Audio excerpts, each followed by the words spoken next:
Интересот. Денес сме овде пред поранешната Нова Македонија, но и на уште две локации во Скопје, како изминатата недела, и во уште 9 градови низ Македонија, затоа што утре може да биде предоцна, утре можеме да се разбудиме како бугаризирана нација, држава која што ги прифатила сите барања на соседите, држава која нема собствена историја и историјата ќе ја брои од Зоран Заев наваму, држава која што ќе го брои својот јазик како дрво без корен од 45-та наому. И заради тоа, иако можеби власта иритираат овие протести, овие блокади во градовите,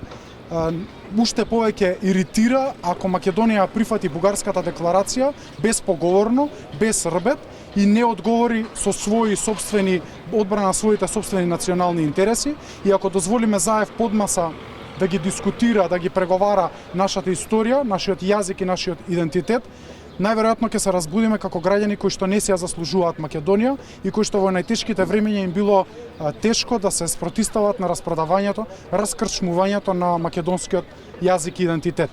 Во оваа насока ќе продолжиме со пркосење, ќе продолжиме со одбрана на македонските национални интереси на секој начин кој е возможен, дали во собранието, дали надвор на улиците. Ние не се плашиме од притисоците на власта, од притисоците на полицијата кои што ги прават секојдневно и во Скопје и во другите градови, и продолжуваме безпоговорно, безпоштедно да се бориме со ова што ни се случува во моментот во Македонија, и ќе продолжиме да останеме на браникот на македонските интереси.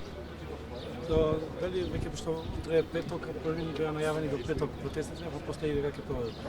Од утре и понатаму ќе продолжат? Реакциите и протестите на ВМРО ДПМН зависат од однесувањето на власта. Се додека власта се крие, ги крие информациите, ги крие декларациите кои што сака да ги потпише, ги крие условите, не води за Илинденска, а потоа го менува ставот, не води во насока на одбрана на македонските интереси, а потоа објавува дека македонскиот јазик е ист со бугарскиот, ние ќе продолжиме на улиците и на сите други начини да и се спротиставуваме на власта.